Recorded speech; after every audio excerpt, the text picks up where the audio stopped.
Yo, how we doing, everybody? Happy Wednesday. It's a beautiful day to make some money on Amazon. As you're trickling on in here, let me know what I can help you out with, answering some questions, all that good stuff. If you're watching on the replay trying to figure out how to get started, below me you'll see the Amazon Launchpad. It's like a free starter guide for you. All the videos you need to get started, private Discord, or not private Discord, well, kind of public free Discord, basically. You check that out. Get you a nice little starting point to start selling on Amazon. What up, Matthew? How's it going, man? Let me get the stream shared with the Discord here. Hang out here for 20-30 minutes at least. And yeah, we'll chop it up. Let me know what I can help out with. It's a beautiful day to source some products. Still some Easter sales, like residual Easter sales. It's been a great week for spending money. What up, Nathan? How we doing? What up, Ahmed? Sweet. Let me get the link shared out here. And yeah, let me know what I can help out with.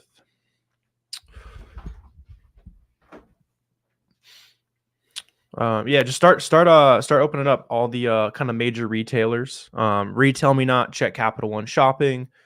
Check like a lot of the cashback providers. So check like the Cashback Monitor. You can see like which sites are running some really high deals right now.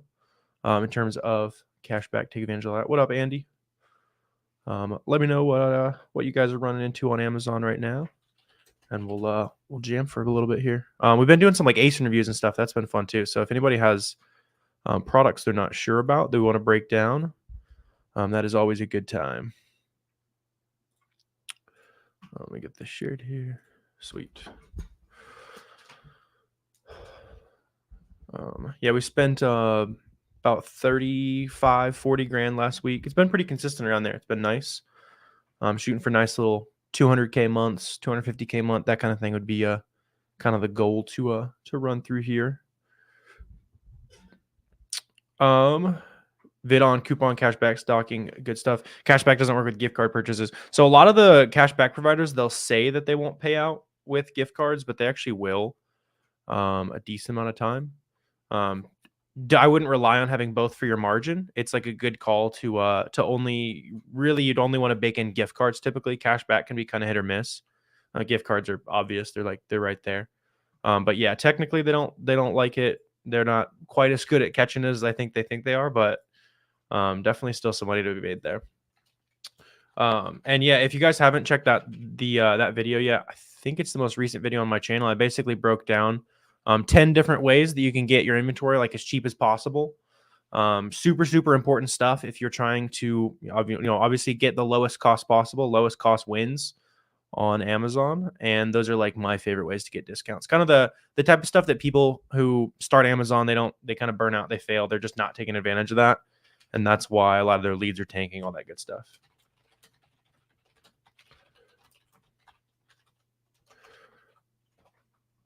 Sweet.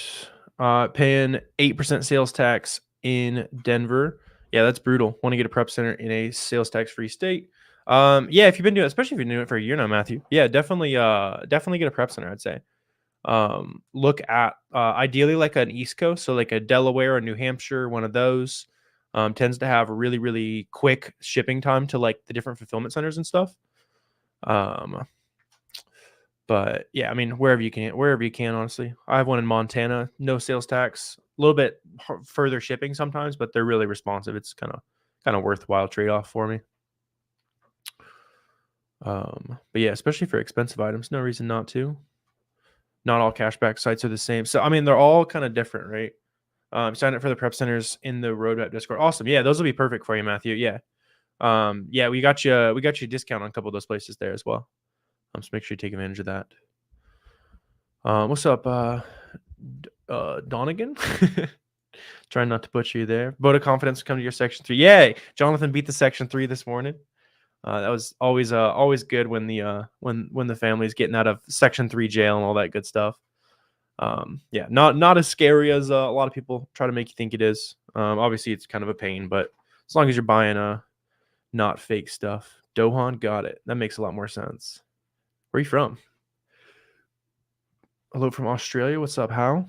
Do you meet all the requirements for getting ungated in a brand? Do you need store address and whatnot, or any invoice due? Like whenever you're buying stuff online, just make sure that there is an invoice. Make sure your billing address is on the invoice, basically.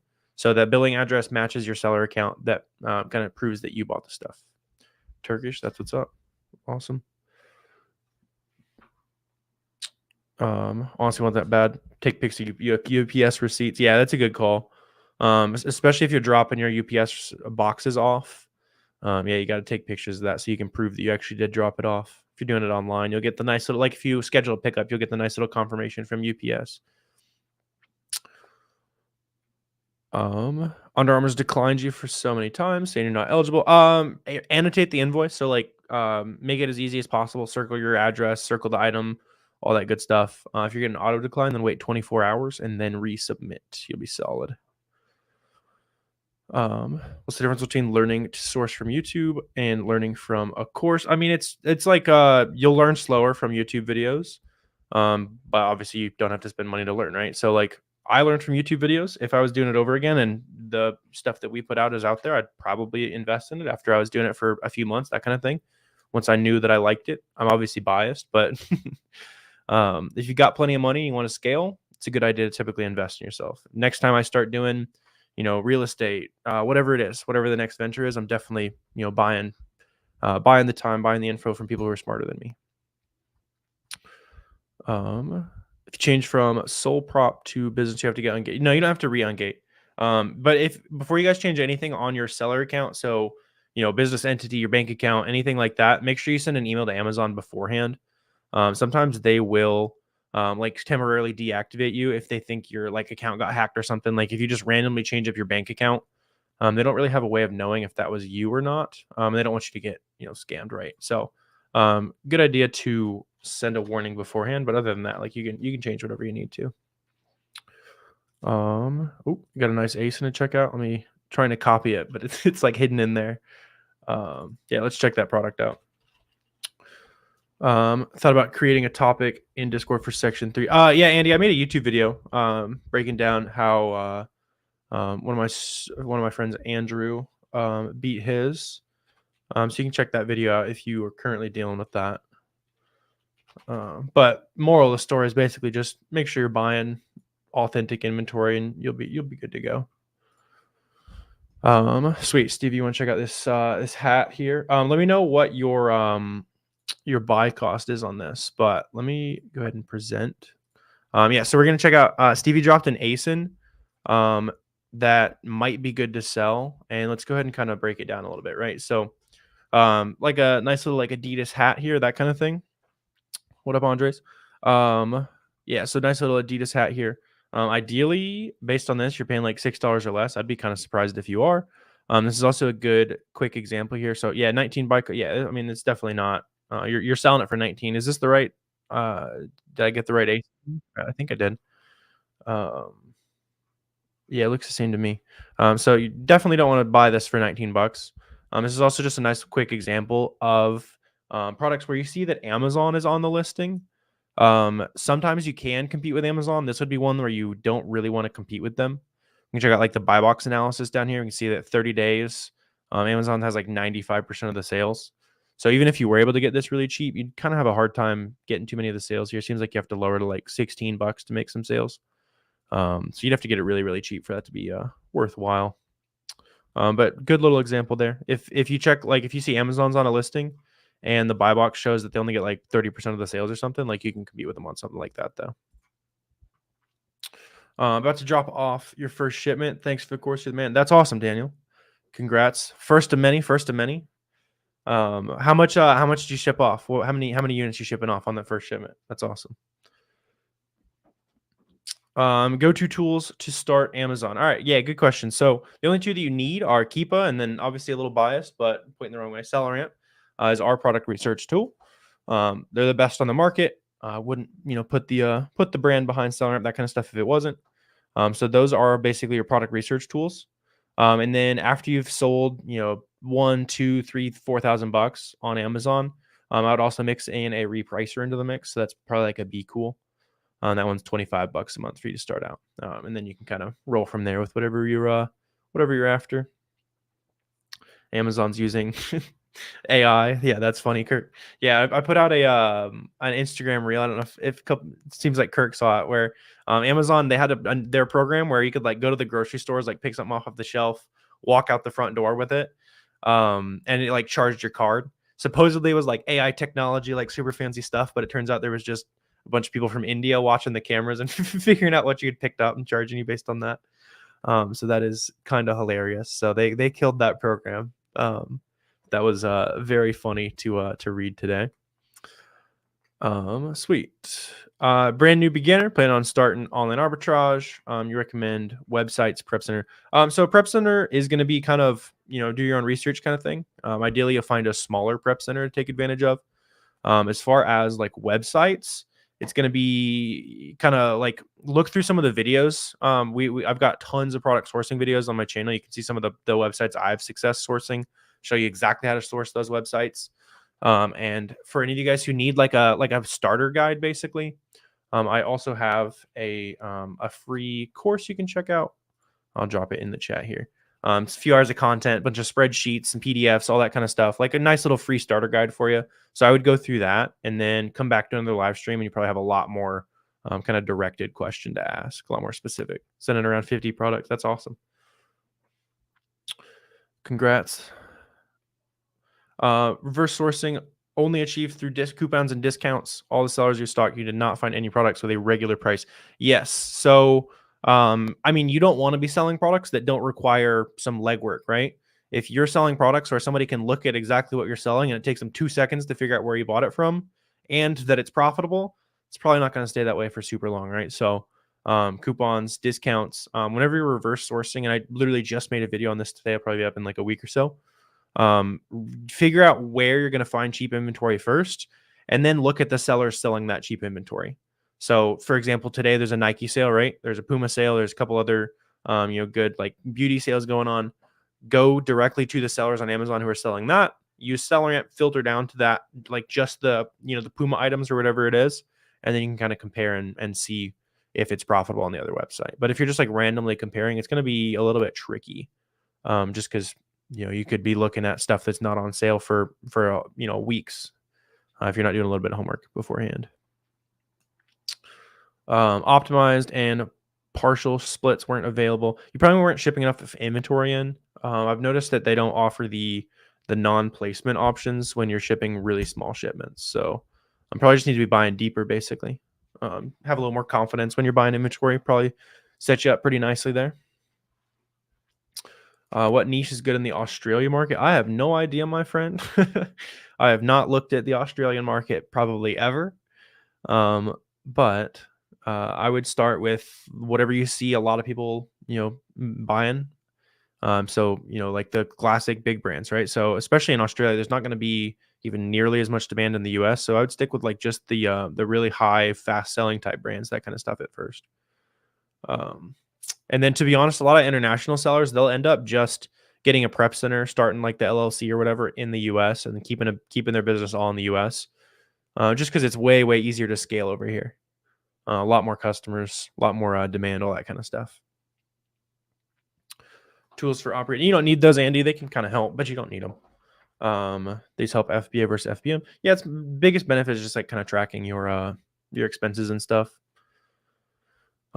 Sweet. You guys are rolling with the good questions here. That's one hell of a username on the Prep Center there. Prep Center receives inventory that you buy. So let's say you find a couple pairs of shoes profitably, you can ship it to them in Montana, pay no sales tax. The Prep Center is going to box it all up and ship it off to Amazon for you, basically. So it kind of keeps you from having to touch a bunch of inventory. That's how I ever do everything. I haven't seen any inventory in well over a year at this point. Any way to go around the shipment splits? You can send more inventory in. That's about the only way. Sending 18 units tends to be the magic number to avoid splits. We'll see if that remains true with the new updates and stuff. But previously, it's kind of a magic number. So as long as you're shipping like 20 of everything, you should have a little bit less.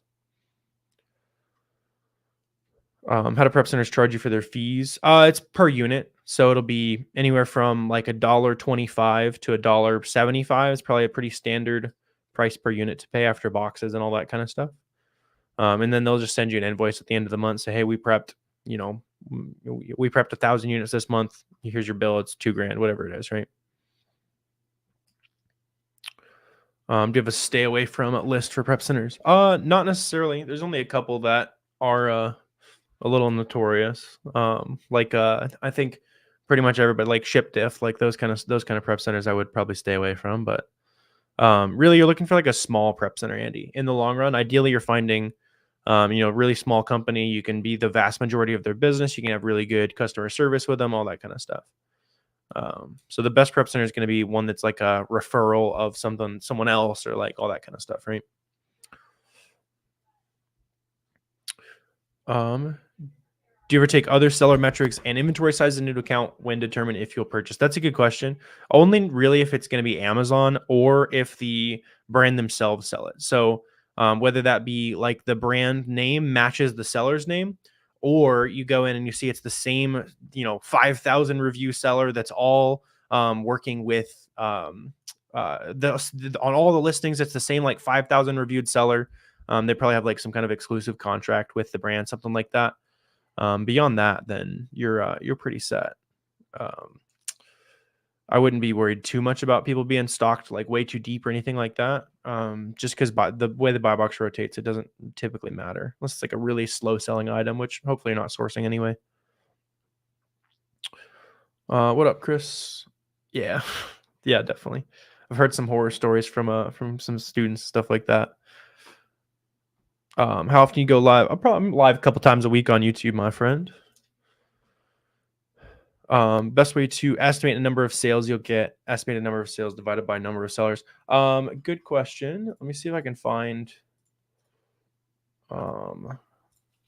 Might take me a second to find an example, but yeah, I mean, Danny, you want to look at something like the Keep Offers tab. I can get an example pulled up real quick. Let me show you a couple ways to figure out how fast stuff sells. Super important. Yeah, so I'm just pulling up like a random like a t-shirt or something like that, right? So it doesn't matter if we're profitable or anything, just for the sake of like figuring out how fast items sell. The first thing I typically check is data offers. Really good picture of kind of what the stock count was and what price they were. So you can see like a seller like this, you can see they're making tons of sales on size black, super classic, like black Nike t-shirt here. It's going to be selling really fast. And you can see right here, this one seller, they're kind of naturally trickling their way down over the last month. They've gone from like 450 in stock down to like 200, right? So they're selling like 200 in the last month. You can see a lot of other people selling super quickly when they do get on the listing. They're like 24. They sold out pretty fast. So something like this, you can definitely get nice validation that it sells really quickly. You can also check like the variations tab. So I'd grab like the ASIN up here, can paste it into variations down there, and you can see like it's gaining a lot of ratings. So it's another just kind of verification that it is actually selling. If you compare that to one of these listings, like this, it has 0 ratings. Like the size orange or the size small, the orange version makes sense that it would be selling way slower, right? This had no ratings compared to the black small that had a bunch of ratings increases. And I bet if we check the offers tab, it's going to be a little bit quiet. It might still sell a little bit. Yeah, so like this is proof, like even the stuff that has no ratings can still be selling, right? So like checking out the offers, you see lots of sales. So don't always write off an item just because doesn't have a lot of reviews or whatever it is, right? Lots of stuff to check. You can also look at how fast sellers are going in and off the listing. So a couple sellers hopped on, a couple sellers went out of stock, a couple people hopped back on. Like it shows me right there that there's a little bit of rotation in terms of who's actually selling the items and stuff. Sweet. Good little example there. How do you keep track of VA hours? You can run it through like a Hubstaff, or Online Jobs has a time tracker too if you're using them to hire your team.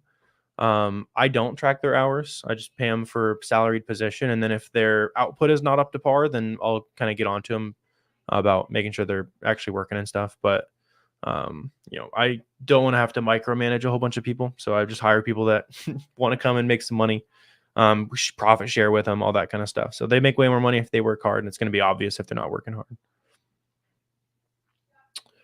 Having trouble figuring out your reprice? Do you have any videos show multiple strategies? Yeah, Ryan, if you look up, just look up Fields of Profit, Be Cool. I've got a couple videos breaking down a lot of my like favorite rule sets and stuff. Some different use cases for whatever you're trying to get done there. Got another ASIN in chat. Let me check this out. Always gotta pull it up beforehand. Sometimes people be sharing some funny ASINs that we can't share. Sweet. Let's check it out. What do you think of the product? Hashim, what's your buy cost? As far as like how fast this item sells, I would definitely say it sells like super long socks, that kind of thing. Ideally, you're paying no more than $9, probably like $8.50 ideally. And then we can check out the offers. So again, data offers, we can see if it's actually selling. I see a little bit of sales there. I'm seeing like right there, I see some nice natural sales. Really just looking for patterns on the offers tab where people like kind of lose their stock one by one. You're paying 12 for it. Yeah, you're not making money at 12. Look and see if you can find a discounted gift card, a coupon. Check like Capital One Shopping. Check Raise. Check the cash back provider that you might be able to run through it. But right now, that's negative profit if you're paying 12 for it. As far as like figuring out how fast it sells, this definitely moves. You just need to make sure you try to do what you can to get the buy cost lower, and you'll be set. Didn't you know Keepa showed that? Yeah, of course. Take advantage of that, Danny. You have a PO box. Need to switch to a virtual address for Amazon. Building credit. Finding I'm not too sure on that, AJ. If anyone has a good recommendation for buying virtual address, drop it in the chat. I've used like the UPS boxes before, but those aren't really virtual. Sweet. Method for working with a VA. They make you a spreadsheet or something. Yeah. So you're going to show them exactly how you like to source products. You're going to hop on Zoom calls with them for a couple weeks, at least when you first hire them.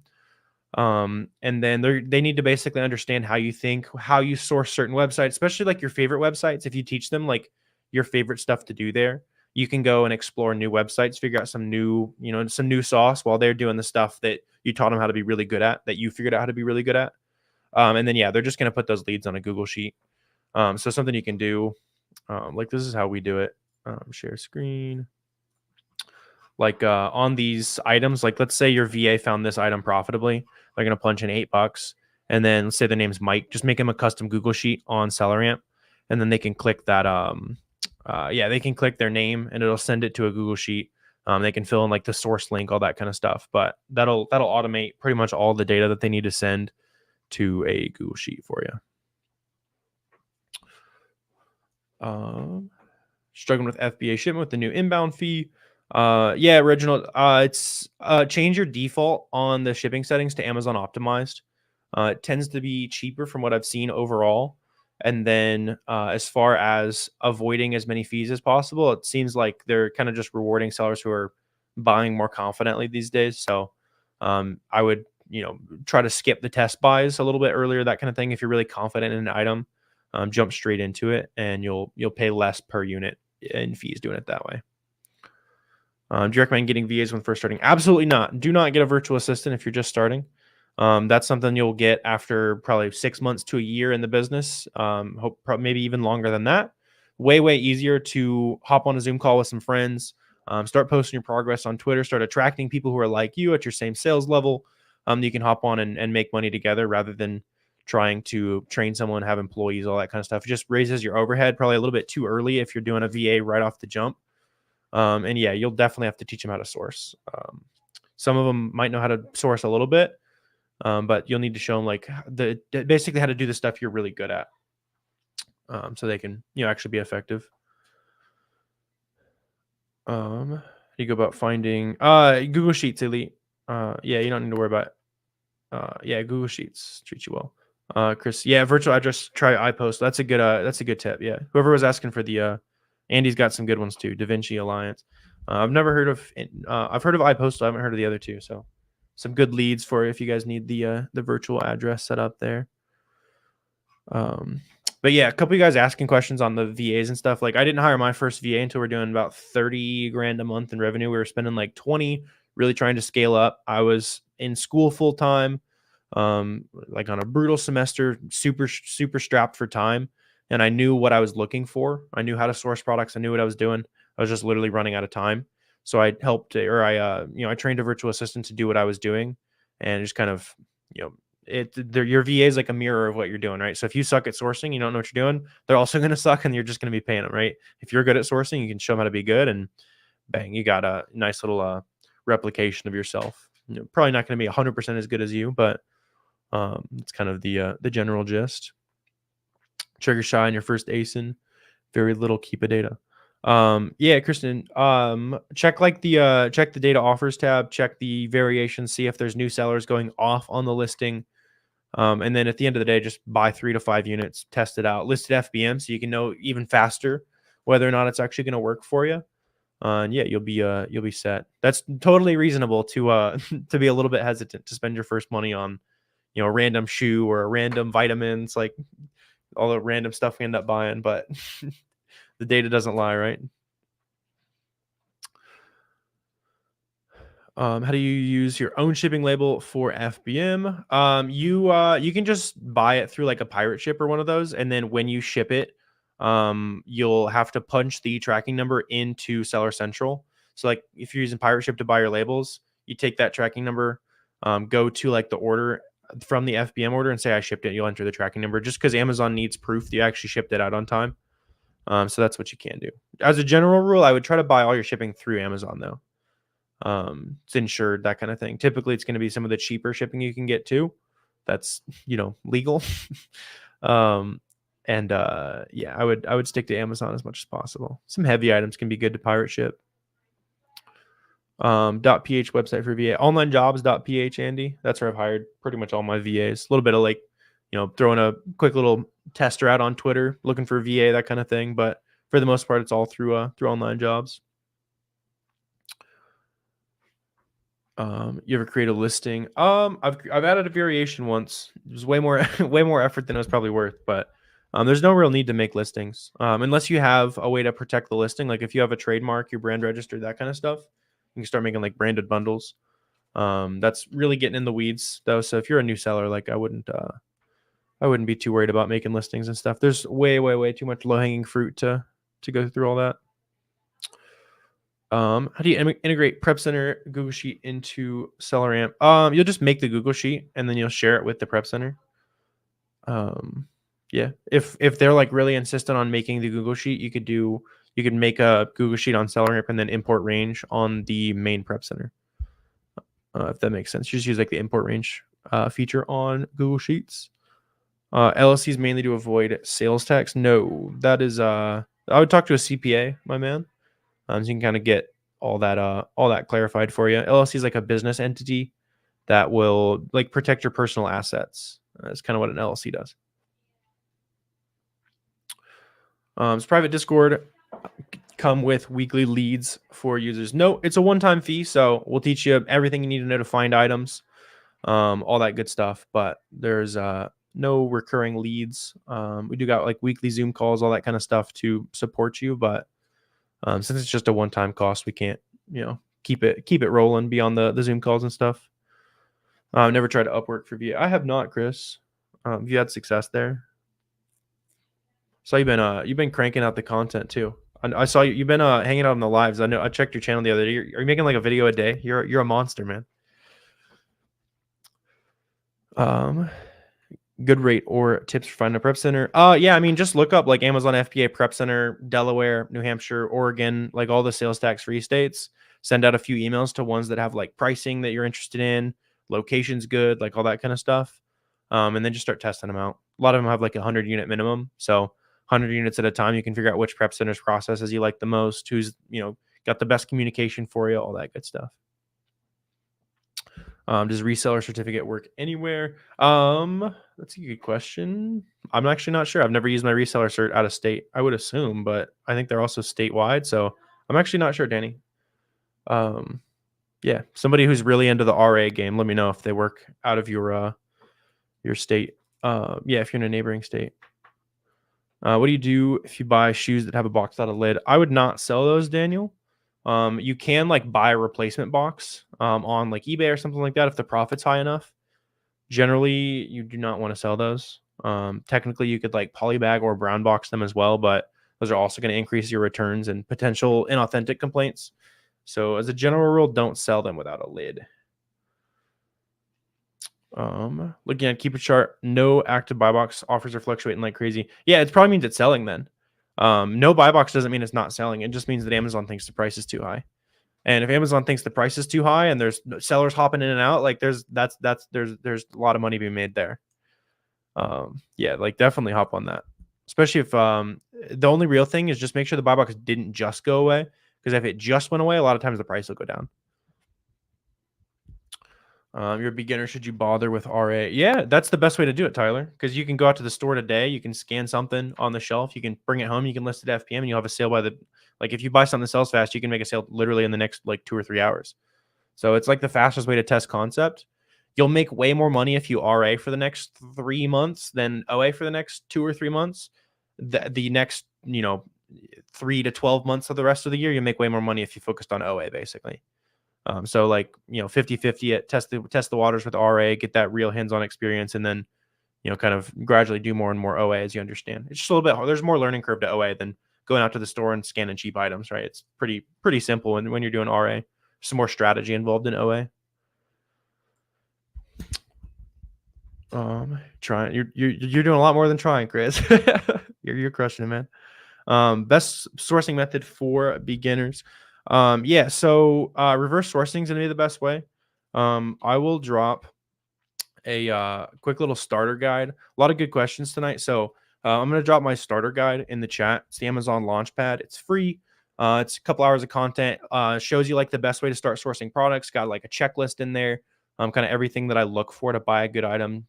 Tracking spreadsheet for you to track where basically like, as you're buying inventory, like auto ungating ASINs. So there's a bunch of brands you can get auto ungated to sell. So it's kind of like the free guide I wish I had. So if you're asking like, how do I find items, like you're a beginner, that kind of thing, I would check out the Launchpad. It's in chat and down below. I think we've been going for, it's been like 30 minutes. Sweet. So I'll probably wrap up here. Great hanging out with you guys. Lots of good questions. So check out that free resource if you need a starting point. And yeah, let's get after it today. Go source some items. Go hit the store if you haven't. If you're just trying to get the ball rolling, SellerAmp app. Go to the Marshalls. Go hit the Nike outlet, whatever you got nearby. And yeah, let's get the ball rolling. And sweet. Thanks for hanging out, y'all. If you're in the roadmap, we got the weekly call going down in like 30 minutes or so too. So hop on that. And yeah, good to see you guys. Let's make some money this week.